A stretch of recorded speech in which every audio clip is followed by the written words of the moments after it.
Selamat siang teman-teman semua. Terima kasih udah datang pada siang hari ini.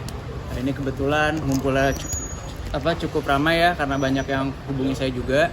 Ini terkait untuk saya sampaikan bahwa betul saya telah ditunjuk oleh klien saya, Rachel V-nya beberapa hari lalu terkait permasalahan yang ada antara saudara Niko dengan Rachel. Di sini sih tapi saya mau tekankan ya, bahwa saya hanya membahas trik terkait dengan hukum-hukumnya aja. Saya nggak mau terlalu melebar kemana-mana terkait dengan perseteruan di media sosial dan lain-lain. Mungkin saya runut dari awal, biar meskipun teman-teman kalian semua udah tahu permasalahan ini, tapi biar lebih sistematis dalam memahami permasalahan ini yang mungkin bisa menjadi timbul suatu permasalahan hukum ke depannya.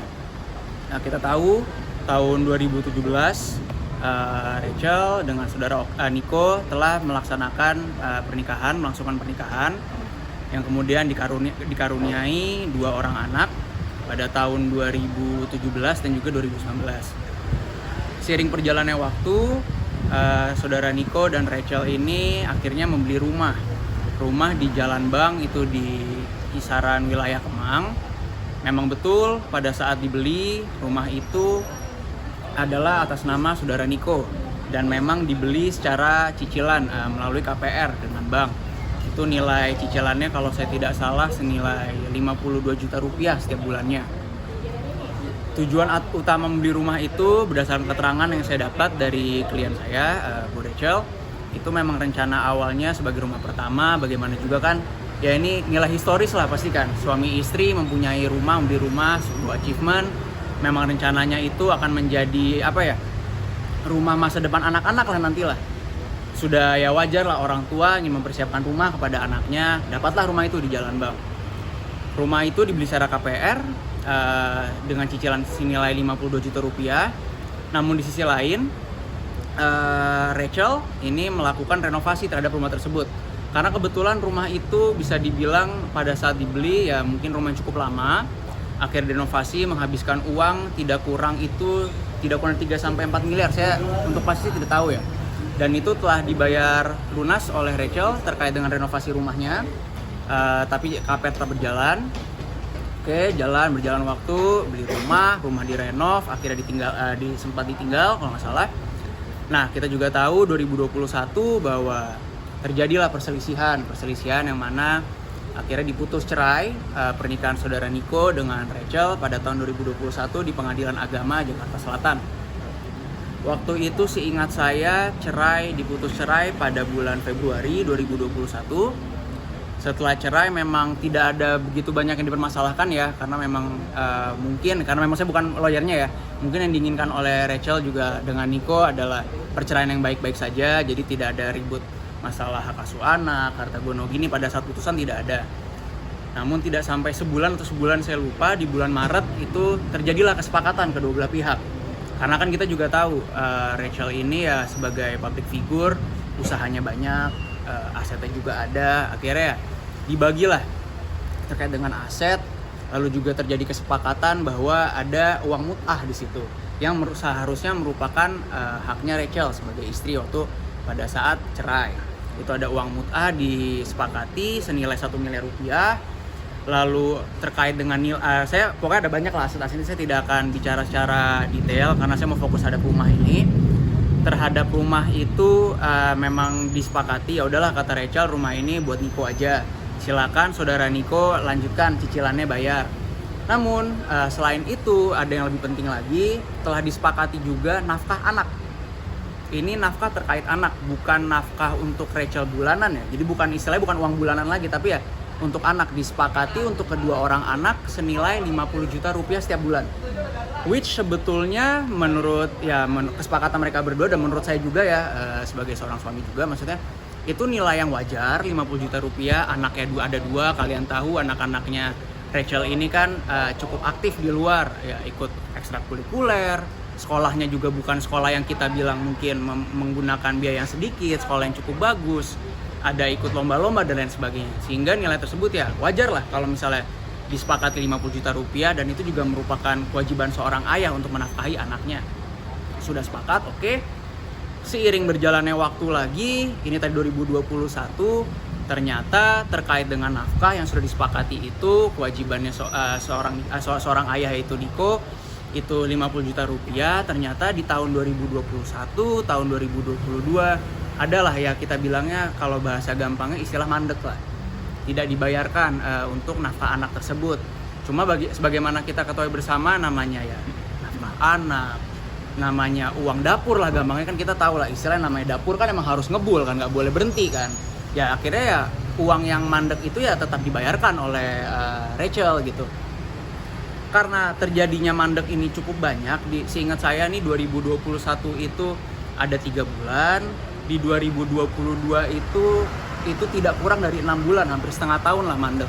Ini akhirnya terjadi lagi lah penyampaian dari saudara Niko ini berdasarkan keterangan yang saya dapat ya, berdasarkan dari info yang saya dapat dari klien bahwa ya udah deh dicari jalan tengahnya bagaimana. Akhirnya disepakati bahwa kita kembali ke rumah lagi nih, rumah yang tadi disepakati tadi, rumah di Jalan Bank itu yang memang KPR-nya berjalan. Akhirnya yaudah, ini kan tadinya buat Niko, yaudah dikasih lah ke Rachel. Rachel sepakat dikasih, cuma dengan catatan di waive dalam artian dikesampingkan atau tidak lagi dibayarkan terkait uang uang nafkah anak sejumlah 50 juta rupiah. Tetapi terkait dengan cicilan rumah tetap akan dibayarkan, dan juga seingat saya terkait uang mut'ah ini juga di waive atau ya tidak dibayarkan. Ya atas kepercayaannya Rachel, atas kebaikan hatinya Rachel, akhirnya ya udahlah kalau memang seperti itu. Meskipun ini kita harus kita bedakan ya. Kewajiban membayar KPR ini sudah ada sebelum adanya perintah, sebelum ada kesepakatan untuk membayar 50 juta terhadap nafkah anak. Dan juga jadi ini kalau kita lihat ada kewajiban untuk membayar KPR dan ada kewajiban seorang ayah untuk menafkahi anaknya. Tapi karena Rachel ya udahlah dia nggak mau ribut, ya udah kalau gitu rumahnya saya ambil, nafkah anak kamu nggak usah kasih tapi kamu bayar ya cicilannya. Ini kan ya sudah merupakan kebaikan lah dari Rachel. Oke, kalian juga tahu di luar sana ada ya permasalahan terkait dengan rumah ini ternyata belum layak untuk ditempati, ada masalah hewan, ada masalah ya tidak terawat lah, yaitu adalah merupakan permasalahan sendiri. Selanjutnya tapi Rachel karena sudah merasa oh ya udah nih rumah kan udah buat saya nih, oke lah kita direnov sama Rachel. Renov juga nilainya cukup banyak ya, tidak sedikit, itu menghabiskan uang tidak kurang dari 500 juta rupiah terkait renovasi tersebut. Memang awalnya rencananya itu akan dipakai sebagai kantor. Namun ya ini menjadi persoalan lainnya. Apakah ini mau dipakai sebagai kantor? Apakah mau dipakai sebagai tempat tinggal? Ya ini kan udah beda urusan. Toh juga rumah ini kan sudah diserahkan kepada Rachel. Meskipun kalau kita ngomong, saya juga harus fair. Kalau kita ngomong secara hukum belum ada peralihan hak. Tapi kita balik lagi, bagaimana mengalihkan hak? Orang sekarang masih di bank kok sertifikatnya. Masih harus dibayarkan itu semua. Tapi kembali lagi karena kepercayaan Rachel, akhirnya udah nggak apa-apa, gampang gue renov lah. Direnov sudah, dan kita juga tahu, kalian teman-teman tahu, Rachel ini merupakan tulang punggung keluarga. Yang ia hidupi ini tidak hanya 2 orang anaknya, tetapi ada saudara-saudaranya, adik-adiknya. Nah karena dia merasa ya harus menghidupi adiknya dan merasa oh nih rumah udah saya renov dengan uang pribadi saya, ya mengapa tidak untuk menempatkan adik-adiknya tinggal di situ. Akhirnya ditinggali lah adik-adiknya di situ dengan saudaranya kalau saya nggak salah. Ditempati ya perjalanan waktu itu mungkin di tahun 2025 saya lupa ya. Dan ternyata mulai timbul nih masalah sedikit demi sedikit terkait dengan tahu-tahu setelah rumah ini direnovasi sedemikian rupa sudah layak huni kok cicilannya jadi malah mandek, yang bagaimana sudah dijanjikan ini akan dibayar nih setiap bulannya, yang dimana juga sudah mengurangi beban saudara Niko juga, tidak perlu lagi membayarkan nafkah anak itu. Cicilan mandek sempat juga dibayarkan oleh Rachel, sempat juga mungkin di sini ya ada pinjam uang, katanya uang ini akan digunakan untuk bayar cicilan, akhirnya dipinjamkan juga oleh Rachel. Ternyata di sisi lain uang tersebut malah tidak dibayarkan untuk cicilan rumahnya, akhirnya menjadi timbul masalah baru lagi. Nah ternyata baru-baru ini belum sampai sebulan kok makin serius masalah ini. Ini kan terkait dengan tanggung jawab. Tiba-tiba kok rumah yang sudah ya dikatakan katanya udah kamu ambil aja, udah kamu renov aja, yang rencananya rumah ini buat anak-anak ke depannya, kok malah sekarang ada orang yang datang ke rumah, ada yang ngukur-ngukur, ada yang lihat-lihat. Toh juga kalau gitu kan kasihan adik-adiknya Rachel, kasihan juga lah saudara-saudaranya, pasti tidak nyaman. Di mana komitmennya sejak awal? Ternyata ini rumah sekarang udah ada surat peringatan 2B dari bank, dan ada juga info terdengar bahwa rumah ini rencananya akan dijual, yang mana juga sudah pasti Rachel kaget. Nggak ada itu yang kayak, kalau saya dengar dan saya juga dapat info dari klien bahwa ini adalah win-win solution untuk menjual rumah, sampai saat ini belum ada kesepakatan seperti itu. Jadi ya sebetulnya di sini yang mau dicari itu bukan masalah rame-rame di sosial media. Cuma yang kita mau luruskan ini adalah di mana ya Rachel ingin mencari keadilan satu. Rachel ingin menuntut hak. Haknya siapa? Hak anak-anak, bukan hak Rachel. Ini terkait tanggung jawab seorang ayah lah terhadap anak-anaknya bagaimana. Ya tinggal ke depan nanti kita lihat. Kalau saya lihat sih ya sementara ini potensi-potensi pidana nih sebetulnya ada.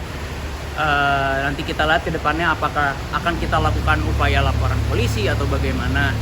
Di sisi lain juga seperti saya bilang 2021 mereka ini cerai, tidak mau ribut, karena kita lihat juga pengasuhannya Rachel dengan saudara Nico sebetulnya baik-baik aja. Baik-baik dalam artian untuk anak-anak toh juga ada acara, terkadang ada yang hadir, masih spend waktu bersama. Cuma kalau kita lihat makin kesini kok sepertinya terkait dengan tanggung jawab ini kok makin menghilang gitu.